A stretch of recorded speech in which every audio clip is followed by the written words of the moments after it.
नमस्कार दोस्तों, ocean network में आपका स्वागत है। मैं हूं ओमकार चौधरी। आपने एक बात नोटिस की होगी, इधर अरविंद केजरीवाल चिट्ठियां बहुत लिख रहे हैं। सदन के भीतर भी खड़े होकर के एक चिट्ठी हाथ में पकड़ के, चिट्ठी थी कि नहीं थी, कोई कागज का टुकड़ा ही था, क्योंकि ऐसे लोगों पर कोई भरोसा भी तो नहीं किया जा सकता है कि वो किस चीज को चिट्ठी बता दें।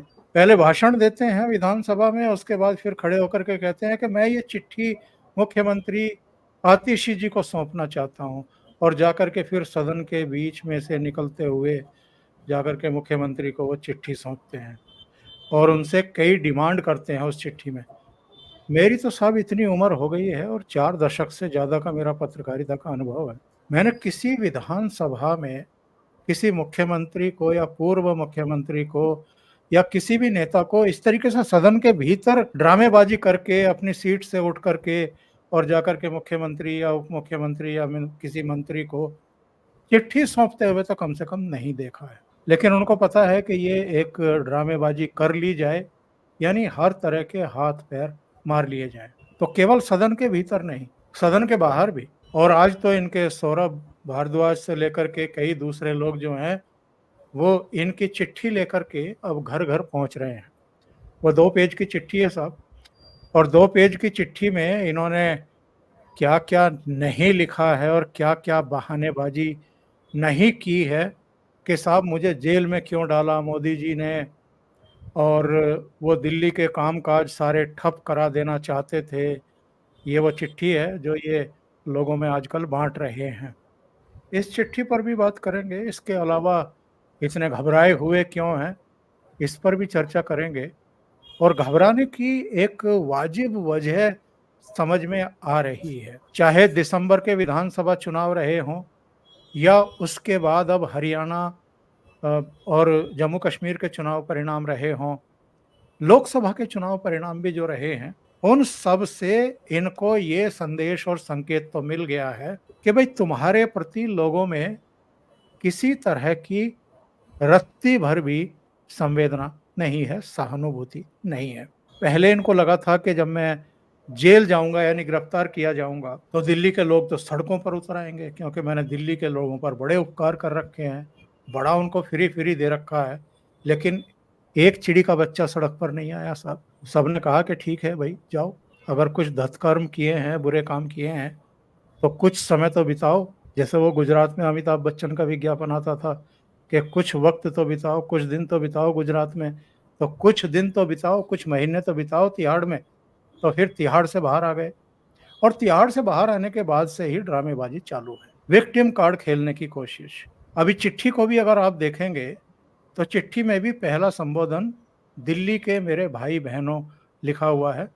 और हरियाणा में जब गए थे चुनाव प्रचार करने के लिए, तो वहां अपने को हरियाणा का बेटा बता रहे थे, और वो बेटे को ऐसा दांव पेच मार करके उल्टा किया है हरियाणा के लोगों ने, 88 में से 87 सीटों पर जमानतें जब्त हो गई हैं। तो ऐसा लगता है कि अरविंद केजरीवाल का जो उरूज था वो बीत चुका है। अब ऐसा ढलान है, और ब्रेक मुझे लगता है कि मारने इनको आते नहीं हैं।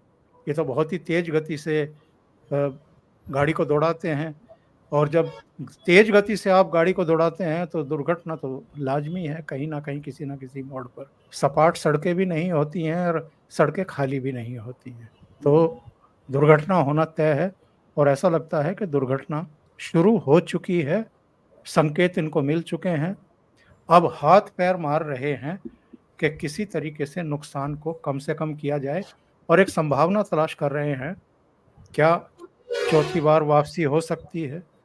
तो आज इसी मुद्दे पर चर्चा करते हैं। उनके पुराने सहयोगी और अब अपनी पार्टी बना करके दिल्ली के लोगों का विश्वास अर्जित करने की कोशिश कर रहे डॉक्टर मुनीश रायजादा के साथ जुड़ते हैं और उन्हीं से चर्चा करते हैं।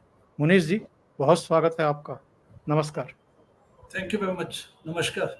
तो मुनीश जी, ये आजकल चिट्ठियां बहुत लिख रहे हैं अरविंद केजरीवाल, आपकी समझ में आ रहा है कुछ चिट्ठियां लिखने की जरूरत क्यों पड़ रही है? दो चीजों में आम आदमी पार्टी के जो ये भ्रष्ट केजरीवाल हैं, इन्होंने महारत हासिल की है। अन्य क्वालिटीज, कोट अनकोट क्वालिटीज के अलावा, एक है झूठे सर्वे करवाना एवं इस प्रकार की चिट्ठियां लोगों को मतलब निकाल के भ्रमित करना। पहले भी चिट्ठियां लिखी गई हैं शुरू में, 2-2 पेजेस के पैम्फलेट्स हम डिस्ट्रीब्यूट करते थे जब मैं अन्न आंदोलन के बाद आम आदमी पार्टी में था। दुख की बात यह है कि आज 17 अक्टूबर 2024, पूरे 10 साल इनको लगभग हो चुके हैं सत्ता में आए हुए दिल्ली के। आज 17 अक्टूबर, अभी तो सर्दियां यहाँ पे शुरू भी नहीं हुई हैं दिल्ली में। आज एयर क्वालिटी इंडेक्स आज AQI दिल्ली में आनंद विहार पे 700 से ज्यादा है।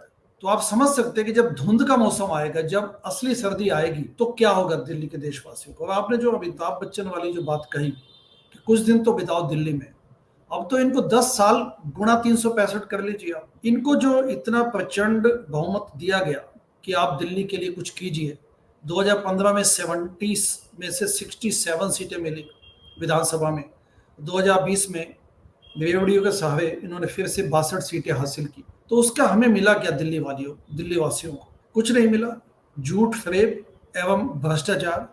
दिल्ली में इस वक्त एनक्रोचमेंट के मुद्दे देख लीजिए, जल जमाव का मुद्दा देख लीजिए, गर्मियों में जल की कमी हो जाती है, वाटर टैंकर माफिया ज्यों का त्यों बना हुआ है। पॉल्यूशन में पिछले 10 सालों में कॉस्मेटिक इलाज के अलावा कुछ किया हो तो बता दें। ऑड इवन के बारे में साइंटिफिकली ये प्रूवन है कि दिखने में अच्छा है, but this is not a solution. Odd even आप लोगों को कैसे वंचित करेंगे सड़कों पे आने से? अच्छा, उसके अलावा जो इन्होंने छोटे मोटे और 2 बाकी तरीके अपनाए, तो दिल्ली में पूरे 10 साल थे इनको एयर पोल्यूशन से फाइट करने को। माँ यमुना अभी भी त्रासदी में है, लिटरली डेड है, ऑक्सीजन लेवल वहां पे 0 के बराबर है। उसके अलावा आप सड़कों की हालत देख लीजिए, स्कूलों की हालत देख लीजिए, अस्पतालों की हालत देख लीजिए। पेंशन, वृद्धावस्था पेंशन पिछले कई सालों से बंद है, यानी कि जो एलिजिबल व्यक्ति हो गया है वो ओल्ड एज पेंशन के लिए अप्लाई ही नहीं कर सकता। ये तो इनका लोक वेलफेयर या लोक कल्याण की इनकी पॉलिसीज की हालत है। राशन कार्ड का आप सुन ही चुके हैं कि दिल्ली के LG महोदया ने इनको अभी अपने चीफ सेक्रेटरी को बोला दिल्ली सरकार के कि इसको प्रोब कीजिए, और उसमें 1,56,000 लोगों को, एलिजिबल लोगों को, जो अंत्योदय वाले लोग हैं, जो पंक्ति में सबसे पीछे खड़े और एलिजिबल भी हैं राशन कार्ड के लिए, उनके राशन कार्ड बनाने बंद किए। इमरान हुसैन जो यहाँ पे फूड मिनिस्टर हैं, उन्होंने अपनी कुछ कहानियां शुरू कर दी उसमें बताने।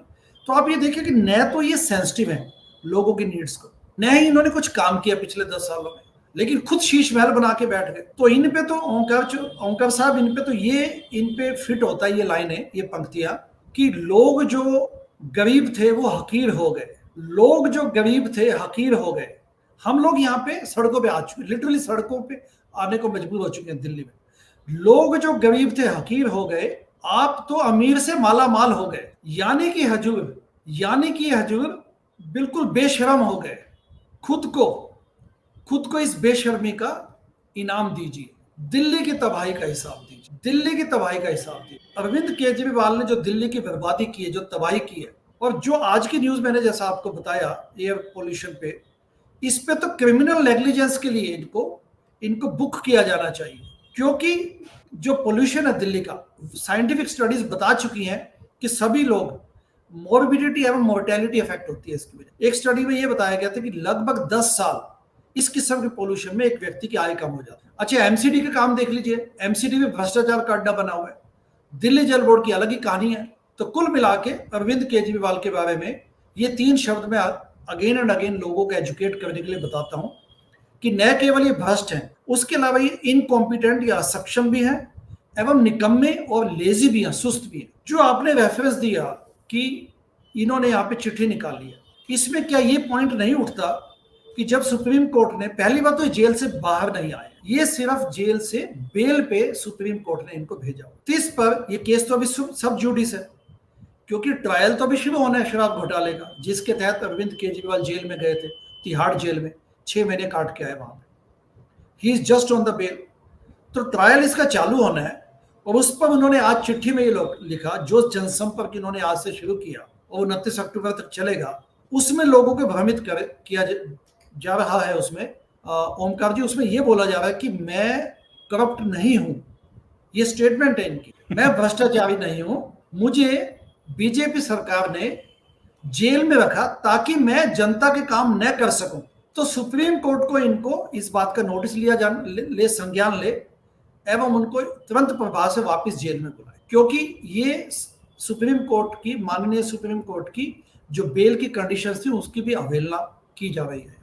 मैं ये जानना चाहता हूँ, आपने बताया कि इन्होंने एक्चुअल में दिल्ली की जनता के काम तो किए नहीं है, अलग अलग सेक्टर में बदहाली देखने को मिल ही रही है, तो कर क्या रहे थे 10 साल से? कर ये रहे थे कि एक व्यक्ति जिसको इतना प्रचंड बहुमत मिलता है, इनके दिमाग में ये आ गया कि ये शहंशाह हैं, दिल्ली का बादशाह, ये अपने खुद के इनके शब्द हैं, ये बोल चुके हैं। वास्तव में अरविंद केजरीवाल एक अजीबोगरीब फिनोमिनन है, जो कि सिर्फ एक ही थ्योरी से एक्सप्लेन किए जा सकते हैं, वो है डीप स्टेट। क्योंकि आप भारत में देखिए, ऐसे कई मुख्यमंत्री रहे हैं और आज भी हैं जिनको मैसिव मैंडेट मिला, और उन लोगों ने उस मैसिव मैंडेट की इज्जत करते हुए, सम्मान करते हुए, श्रद्धापूर्वक अपना दायित्व निभाने की कोशिश की। पुराने समय से करुणानिधि जी से देख लीजिए, जेबी पटनायक, उनके बेटे नवीन पटनायक, इधर देवीलाल आप हरियाणा में देखिए।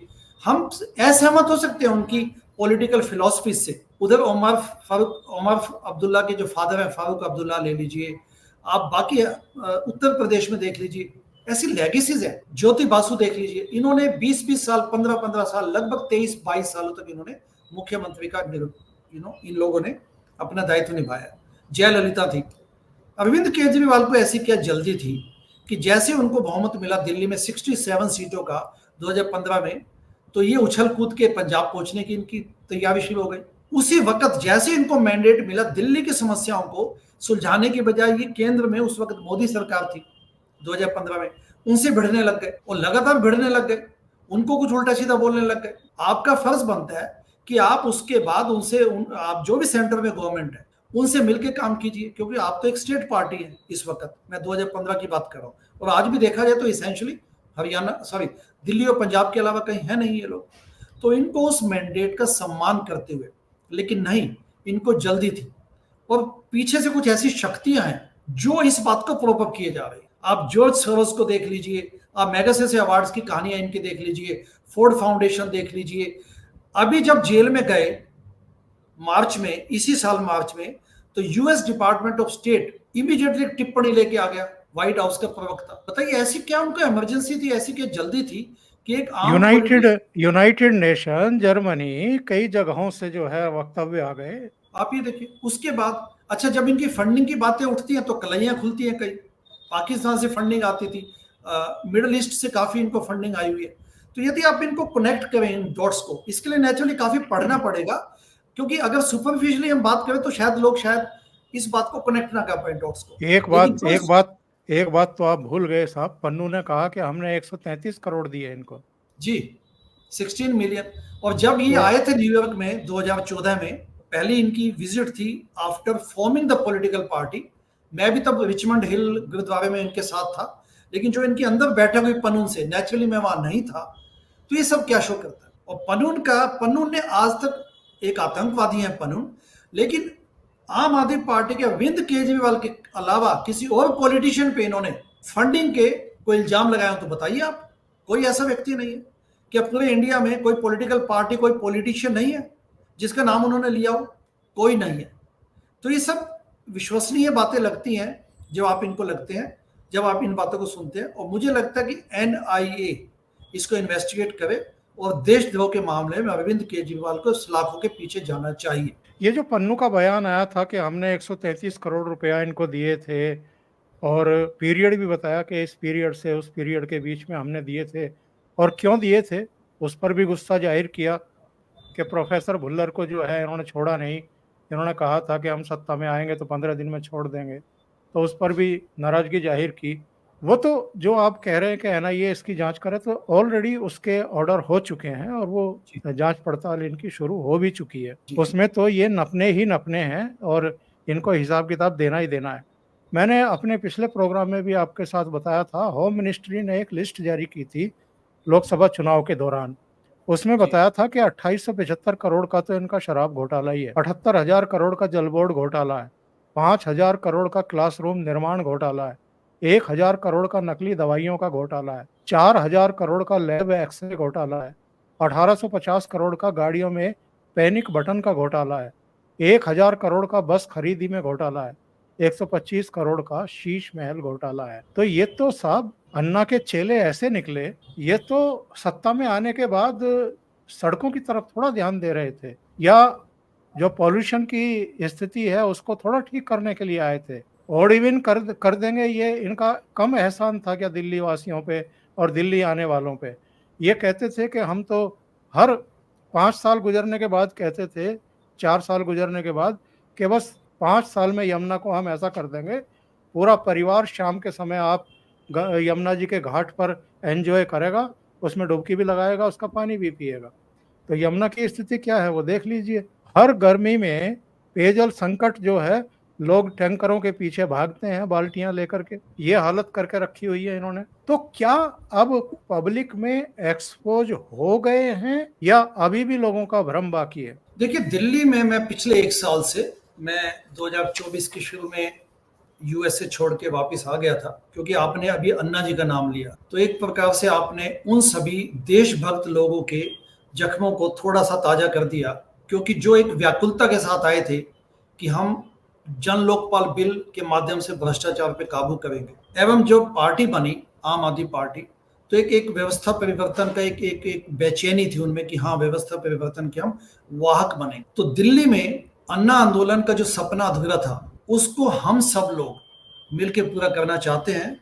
और ये मैं आपको एक दिखाना चाहता हूं कि नई दिल्ली विधानसभा से मैंने अभी 2 दिन पहले अनाउंस किया है कि नई दिल्ली विधानसभा से मैं विधानसभा नंबर 40, यानी कि नई दिल्ली विधानसभा, वहां से मैं चुनाव लड़ूंगा भारतीय लिबरल पार्टी के प्लेटफॉर्म से। लेकिन ये मैं अकेला चुनाव में नहीं हूं, ये सब उन लोगों की कलेक्टिव वॉइस, कंसेंस एवं एक आवाज है जो अन्ना आंदोलन के समय के लोग। और इस अनाउंसमेंट के बाद काफी पुराने साथियों के मैसेजेस भी आने लगे हैं, फोन कॉल्स, कि यस, हमें वोट की चोट के माध्यम से इस व्यक्ति ने जो देश के साथ, समाज के साथ खिलवाड़ किया, उसका बदला लेना होगा। ओंकार जी, आपका प्रश्न था कि दिल्ली में क्या ये व्यक्ति, इसकी हालत क्या है? अरविंद केजरीवाल की नैतिकता तो 2015 से ही खत्म हो चुकी, लेकिन रेवड़ियां बांट बांट के इस व्यक्ति ने अपनी एक इमेज या एक वोट बैंक एक बनाने में कामयाबी हासिल। लेकिन सच्चाई ये है कि पिछले 1 साल में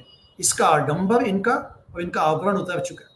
जैसा आपने एक शब्द कहा था, मुझे बड़ा अच्छा लगा जब आपने भूमिका खोली, इस प्रोग्राम की भूमिका बांधी, कि एक चिड़िया का बच्चा तक सड़क पे नहीं आया जब ये गिरफ्तार हुए थे मार्च 21 2024 को। और ये काफी कुछ कहता है। लोगों को आईटीओ पूरा सील कर दिया गया था उस दिन, लेकिन एक व्यक्ति सड़क पे नहीं आया, और आएगा भी क्यों? पिछले 9 सालों में, उस वक्त लगभग 9 साल हो चुके थे इनको गवर्नमेंट बनाए हुए, इन्होंने दिल्ली के लिए किया क्या? अभी हम बस्तियों में भी जाते, अनऑथराइज्ड कॉलोनीज में, जे कैंप्स में जाते, जो ये समझते हैं कि इनका वोटर है, वो भी आज इन पे थू कर, जो इनको लगता है कि इनका बेनिफिशियरी है, इनकी रेवड़ियों का, यानी कि फ्री बिजली, फ्री पानी, वो भी समझ चुके हैं कि अरविंद केजरीवाल एक ढकोसले का नाम है, इससे ज्यादा कुछ नहीं।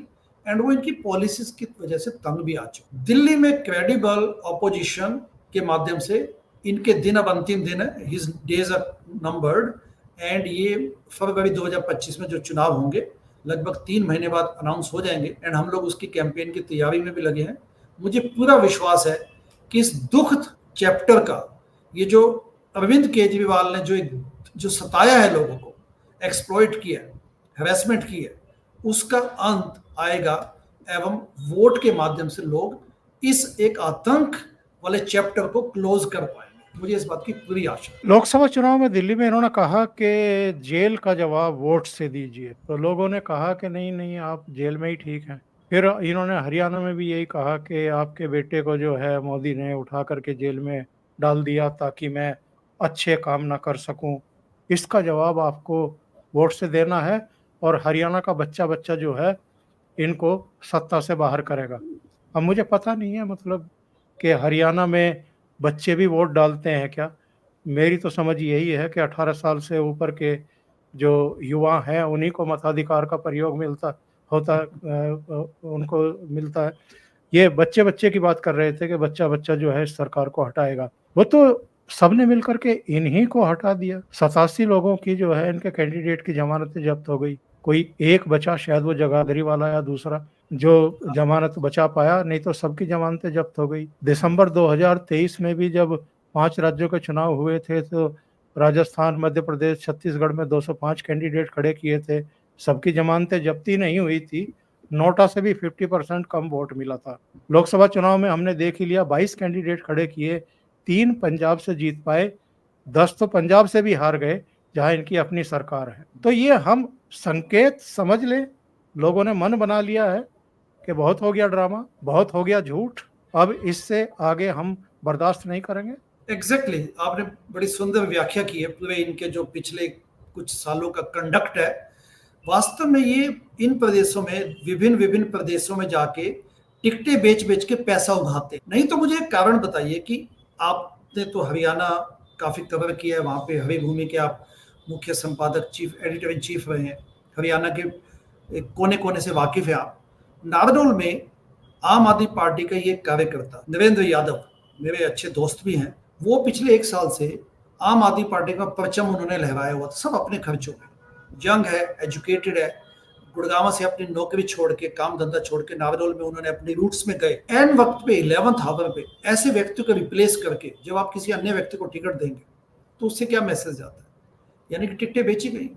ऐसे अनगिनत एग्जाम्पल है ये, क्योंकि काफी पर्सनल एग्जाम्पल है, तो मैं इसको इससे आपके दर्शकों को मैं इंगित करना चाहता हूँ कि किस प्रकार से ये टिकटों का हेर फेर करके पैसा कमाने का काम। दूसरा ये है कि दिल्ली में इनको ठोकर मिली, दिल्ली में इनको अभी 7 लोकसभा सीटों पे इनको नकारा गया, लेकिन हरियाणा में अपने आप को हरियाणा का लाल बताने लग गए। सुनीता केजरीवाल के पास क्या नैतिक अधिकार है कि वो अरविंद केजरीवाल की उत्तराधिकारी बन के वहां पे चली जाए?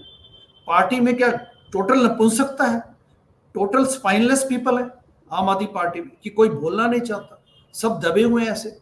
जबकि सच्चाई तो ये है कि आम आदमी पार्टी अंदर से इनमें मतभेद है, इन लोगों में एक बिखरता, एक छोटी सी नौका है इनकी, नैया है जो बिखरती जा रही है, डूबने को तैयार है। भानुमति का कुंभ है, लेकिन तब भी ये सब लोग जैसे होते हैं ना कि नतमस्तक होके दंडवत प्रणाम करके, जो स्पाइनलेस पीपल की निशानी होती है, अपना अपना घर बचाने में जुटे हुए हैं कि शायद कलेक्टिवली हम कुछ गेन कर जाए। तो कुल मिला के निकलो बाहर मकानों से, जंग लड़ो बेईमानों से, इस किस्म के नारे के साथ ये जो एक प्रकरण शुरू किया इन्होंने, चैप्टर शुरू किया था। पॉलिटिकल पार्टी अपने देश में बहुत है, कोई कमी नहीं है, लेकिन ये तो एक आंदोलन से निकले हुए पार्टी थी जो कहते थे कि we are a party with a difference. हम पॉलिटिकल पार्टी है ही नहीं, हम तो आंदोलन है। पार्टी बनने के बाद भी अपने आप को आंदोलन कहना। भ्रष्टाचार मुक्त भारत मेरी मांग ही नहीं, मेरी जिद है, अभी भी उस बात पे इंसिस्ट करते हैं।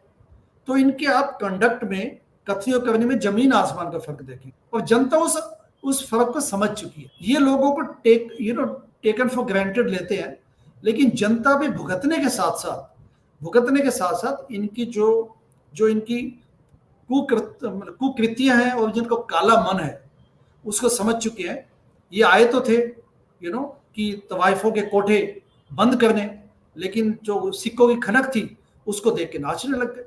सो ये जो सेंटेंस है, जो फ्रेज है, ये इनकी पूरी कहानी समझ कर, इनको कोई मतलब नहीं भ्रष्टाचार से, इनको कोई मतलब नहीं पॉलिटिकल प्रोप्राइटी से या नैतिकता से, कॉन्स्टिट्यूशनल मोरालिटी से, संवैधानिक नैतिकता से, किसी चीजों से मतलब नहीं। बस किसी न किसी ढंग से धूर्तता के साथ जो इन्होंने कंडक्ट किया है, पॉलिटिक्स पे लोगों का विश्वास उठा दिया है।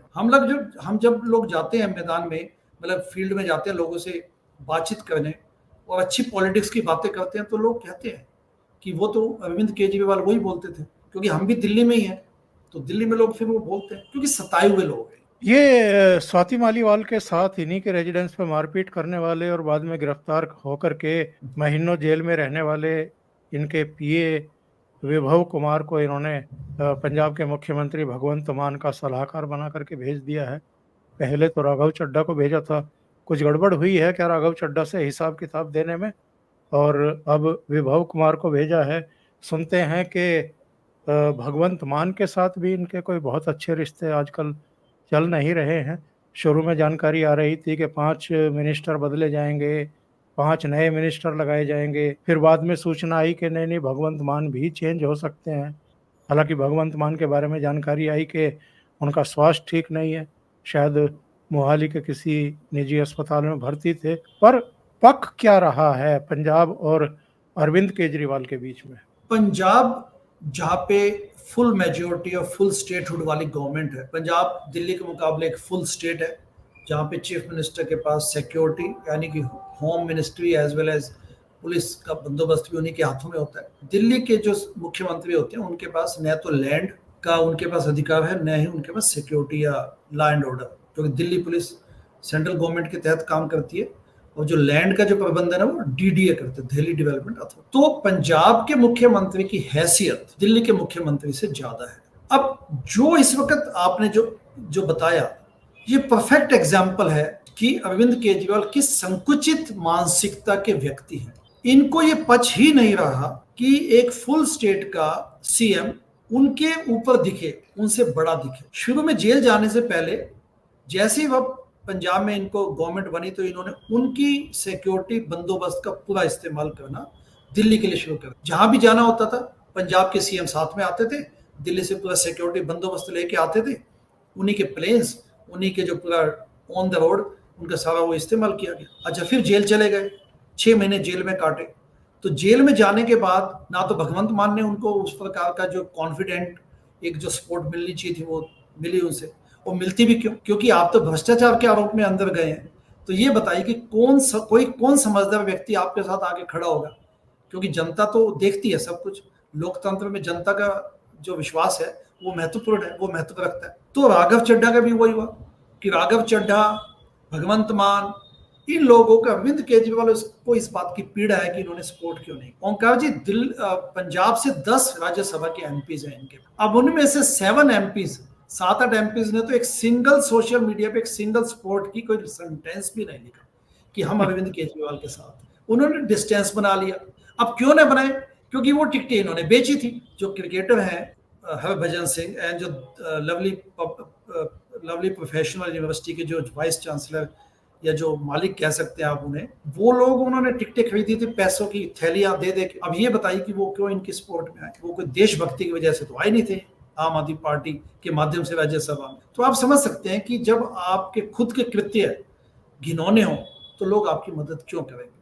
तो इसलिए पंजाब में अब जब ये फिर वापस बेल पे आ चुके हैं तो अब इनको ये बात चुभने लगी कि पंजाब में ये सब कैसे हो सकता है। तो वो विभव कुमार जो इनके सारी जो भी मतलब घिनौनी हरकतें करवानी होती हैं, जो भी एक गंदी हरकतें करवानी होती हैं अरविंद केजरीवाल को, उसके वो राजदान है। पिछले 10-12 सालों में उन्होंने सपोर्ट किया है। विभव कुमार खुद जेल में समय बिता चुके हैं, अब वो भी बेल पे हैं, तो उनको उन्होंने पंजाब में भेज के वहां पे चीफ एडवाइजर के रूप में बैठा दिया। राघव चड्ढा को तो बैठा नहीं सकती क्योंकि राघव चड्ढा पे विश्वास नहीं। दो जो एक बलतेज पन्नू है वो मीडिया एडवाइजर थे सीएम के, मैं उनको जानता भी हूँ, उन्होंने वहां से उनको इस्तीफा ले लिया गया। अब दिल्ली में दिल्ली का जो दरबार है वो पंजाब में जाके बैठ। इसमें 2 बातें निकल के आती। जब भगवंत मान लेप्टोस्पायरोसिस नाम की डिजीज की वजह से पीड़ित होकर अस्पताल में पहुंचे तो इन्होंने सब ये बदलाव करने शुरू कर। लेकिन यहां पर मैं ये कहना चाहूंगा कि भगवंत मान की भी गलती है। भगवंत मान पंजाब स्टेट के फुली डेमोक्रेटिकली इलेक्टेड एक सीएम है। भले काम उन्होंने नहीं किया पिछले 2 सालों में, 2.5 सालों में, निकम्मापंती वहां भी है, भ्रष्टाचार जो काम किया है उसी की वजह से तो अस्पताल पहुंचे हैं साहब। एग्जैक्टली जी। तो अब उसमें ये बताइए कि अरविंद केजरीवाल इस प्रकार से जो उन पे घात लगाए बैठे हैं एक बिल्ली की तरह, जैसे चूहे को दबोचती है उसी प्रकार से, तो ये मुझे लगता है कि पंजाब की जो मैंडेट है, पंजाबियत के साथ, पंजाब के लोगों के साथ खिलवाड़ है। और इसमें भगवंत मान भी जिम्मेदार है क्योंकि वो दब गए हैं और इनको दबना नहीं चाहिए। उनको उस मैंडेट को ध्यान में रखते हुए इनके खिलाफ खड़े होना चाहिए। मनीष जी, बहुत बहुत धन्यवाद, आप जुड़े, इतना समय निकाला ओसीएन नेटवर्क के लिए और कई मुद्दों पर चर्चा की आपने। Thank you so much. Thank you.